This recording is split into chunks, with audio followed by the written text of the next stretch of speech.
Kadhalisa ni Muro, mimi nataka utuondolee kiza ambacho kimetanda kwenye macho ya wanamichezo wengi baada ya dabi kutamatika na Simba kukubali kichapo cha 1-0, Yanga kuibuka na ushindi wa 6 mfululizo.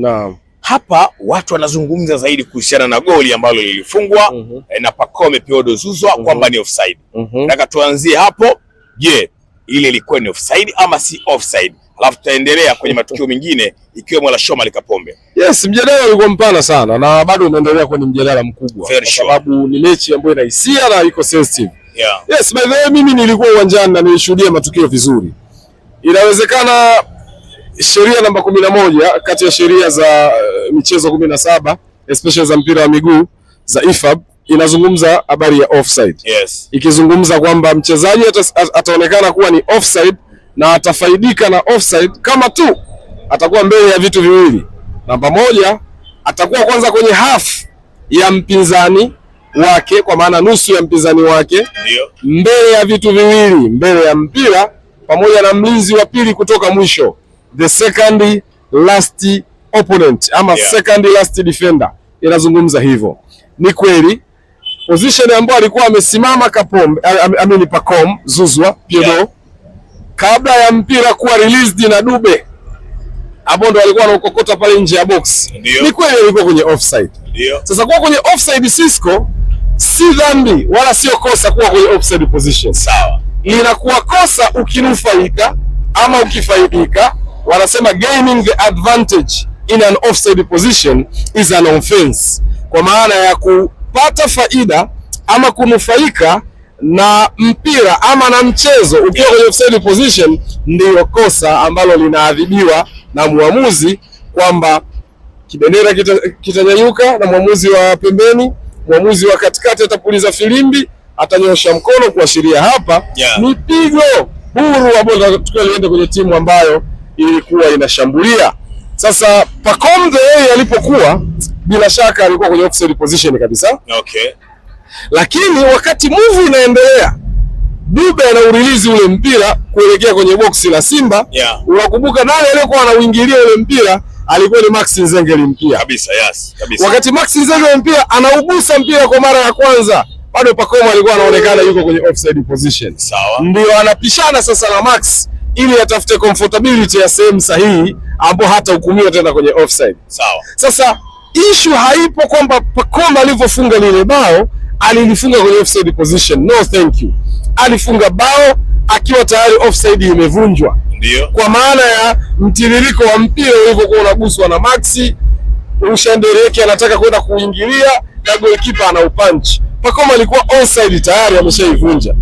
Lakini kesi inakuja, Pacome anahukumiwa kwamba alikuwa offside kwa sababu si tu aliuingilia mpira, ni kwamba alikwenda kumintervene, alikwenda kuingilia njia ya Rushandereke ambaye ndio alikuwa anakwenda kumchallenge Maxi. Sasa wakati Maxi ana dribble, Rushandereke anatakiwa kwenda kumchallenge kukaba. Sasa kwenye njia ambayo Rushandereke anaingia kwenda kumkaba Maxi, Pacome alikwenda akatia kibega, akatia mgongo pale. Akiwa tayari anaonekana yuko kwenye offside position. Na ndio maana mpaka sasa inazungumzwa tu kwamba amefunga kwenye offside position. No, thank you. Asingegusana na Rushandereke, bado ni goli sahihi kabisa. Na hata mpaka sasa anasimama kwamba ni goli, hakuna ambacho kimebadilika. Lakini the case ni kwamba unakwenda mbali na kutazama the way alivyoingilia mchezo na sio kuingilia mpira. Kuingilia mchezo ni kwamba unaweza kumzuia goalkeeper asione, unaweza kumzuia Cisco kama defender asije akaclear. Tayari wanasema umeintervene game, yani umeuingilia mchezo. Na offside haizungumzi tu mchezaji aliyekuwa kwenye nafasi ya kuotea kwamba ameuingilia mpira. Inazungumzwa ameuingilia mchezo. Kwenye mchezo kuna mpira wenyewe na kuna wachezaji. Kwa hiyo kuingilia mchezo ni pamoja na kumzuia mchezaji ambaye alikuwa na nafasi ya kwenda kuucheza ama kumharasi mchezaji mwenzako wa wewe ambao ulikuwa offside kuweza kuucheza akiwa katika mazingira mazuri. Kwa hapa ndipo ambapo kesi ya Pacome inapoingia kwenye namna alivyokwenda kumblock Rushandereke, mlinzi kutoka Afrika Kusini, kuweza kumchallenge Max Nzengeli. Kwa hiyo ukirudia vizuri ndio utagundua offside aliyonufaika leo Pacome ilinufaisha Yanga kwa Rushaini kukosa nafasi ya kwenda kumchallenge Max ambaye ndo aliattempt, mpira ukapanchiwa, Pacome akaja akamalizia. Hapo tu ndipo ambapo kipengele kinachokwenda kumkaba Pacome. Okay. Lakini kwa maana namna alivyomalizia tayari offside ilishakufa mapema, ila kwa kuingilia mchezo na kumzuia Rushaine asiwe comfortable kumchallenge Max. Yeah. Hapa ndipo ambapo wengi wanaizungumza katika eneo. Na ukumbuke bado sheria namba 11 ya offside imeendelea kubakia ni sheria ambayo kila siku inafanywa marekebisho. Yeah. Leo umeona sasa hivi kitu kipya kilichoongezeka kwamba mchezaji ataonekana kuwa amezidi mpaka mwili wote kuwa umezidi, na sio pati ya mwili kama bega, pua, sijui kichwa kilichomoza, sijui kisogo, sijui goti. Sasa hivi ni mwili mzima. Unaona namna ambayo sheria inabadilika kila siku, ni katika kuona kwamba imekuwa na controversy, utata wake umekuwa ni mkubwa. Kumbuka sisi kwa tunazungumza haya karibia masaa 10 yameshapita tangu mchezo wa jana. Yeah. Karibia masaa 10 nayo yamepita na tumeirudia mara kwa mara. Yeah. Hao kina Rajiga walikuwa na sekunde 2 za kuamua na kupitia faili kuona Pacome alimuintervene Rushan De Reuck asiweze kumzuia Max. Naam. Bwana, hivyo ndivyo ambavyo Gadlisi Ndimuro anatutatulia utata wa kwanza kabisa, goli la Pacome Piodo Zouzoua. Je, ilikuwa ni offside ama sio offside?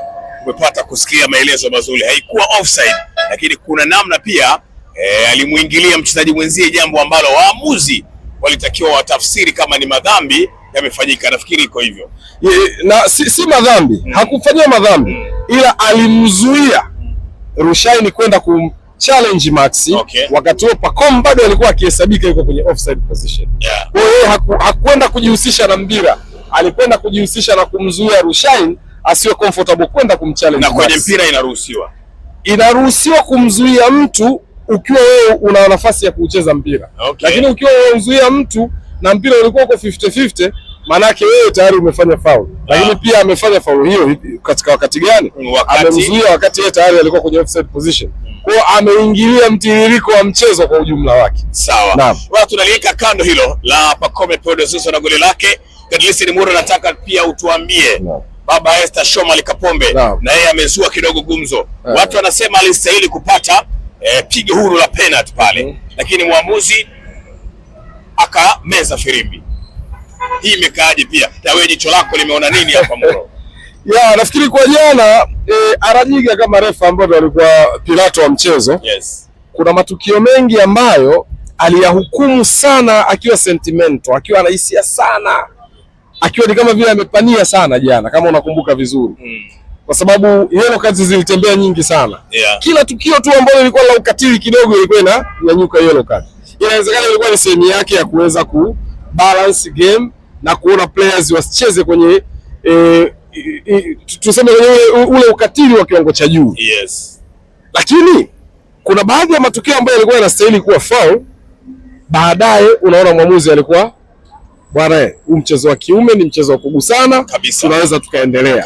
Sasa kama ya Kapombe inaonekana by the way kulikuwa kuna contact yoyote inayofanyika eneo lolote la kiwanja ambayo inalenga kuzuia mtiririko wa mchezaji kwenda kufanya jambo analolikusudia, mara nyingi inazungumzwa kama eneo la foul. Sawa. Inazungumzwa kwenye eneo la foul, na ndani ya box mara nyingi tunaizungumza kwenye eneo la penalty, which means kwa Kapombe kile ambacho kimetokea jana inawezekana Rajiga alitafsiri kama challenge ya kawaida, kwa maana ile fair challenge, kwamba wote walikuwa na nafasi ya kucheza mpira 50-50, lakini ni yeye ambaye alitangulia na kwenda kuwa katikati ya mpira na opponent ambaye alikuwa ni defender wa Yanga.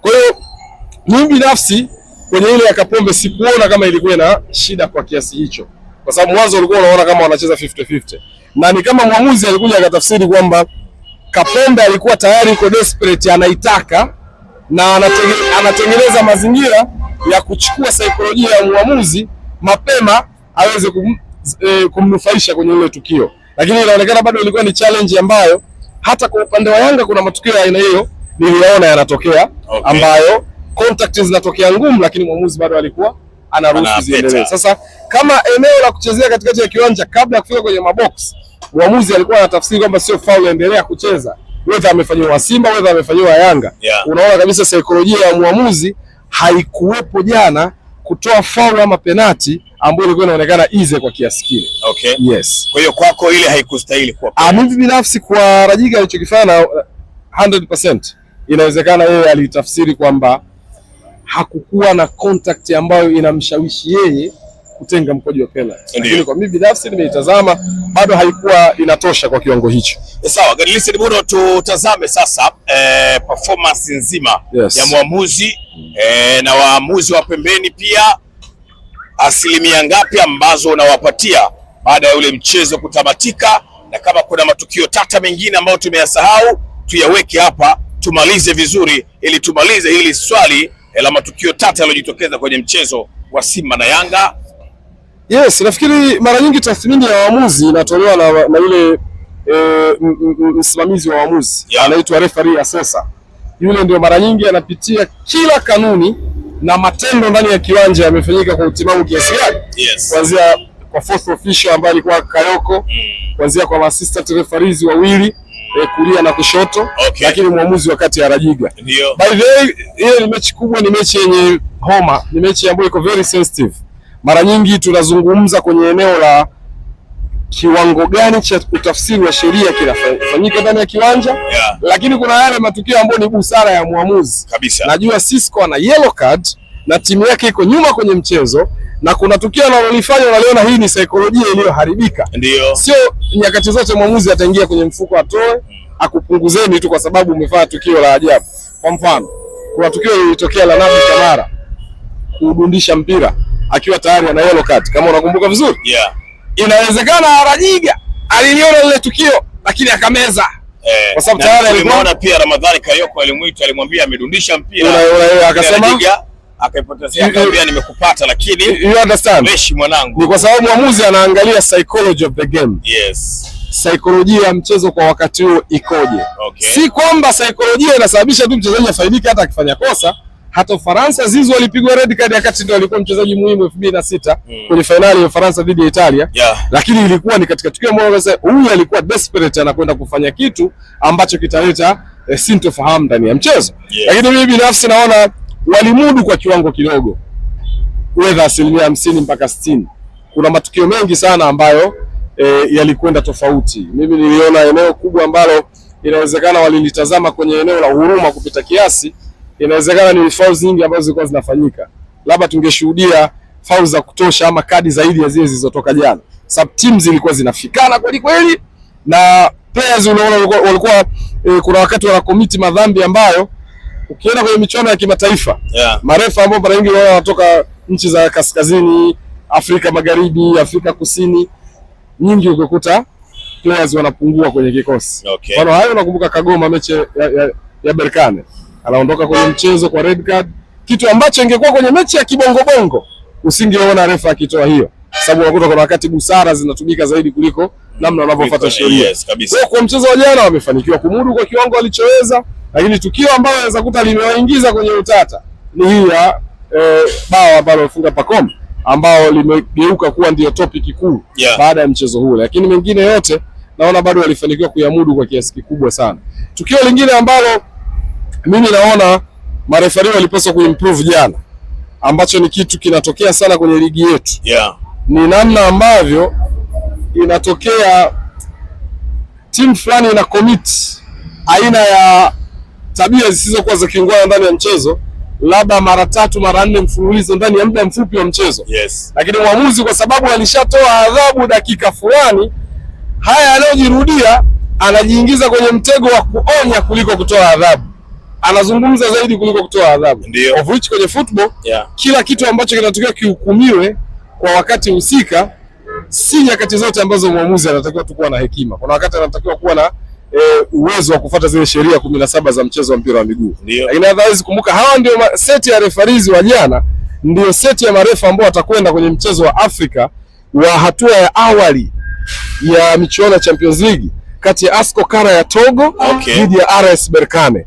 Ile seti ya jana uliyoiona, kuanzia waamuzi watatu na yule fourth official Kayoko wanaelekea nchini Togo kwa ajili ya mchezo wa preliminary round wa ASCO Kara kutoka Togo dhidi ya bingwa wa shirikisho msimu uliopita na bingwa wa kombe wa ligi ya Morocco ambao msimu huu anacheza Champions League RS Berkane. Kwa ndio wale. Kwa kama kafu pia inawaamini, inawapa michezo mikubwa.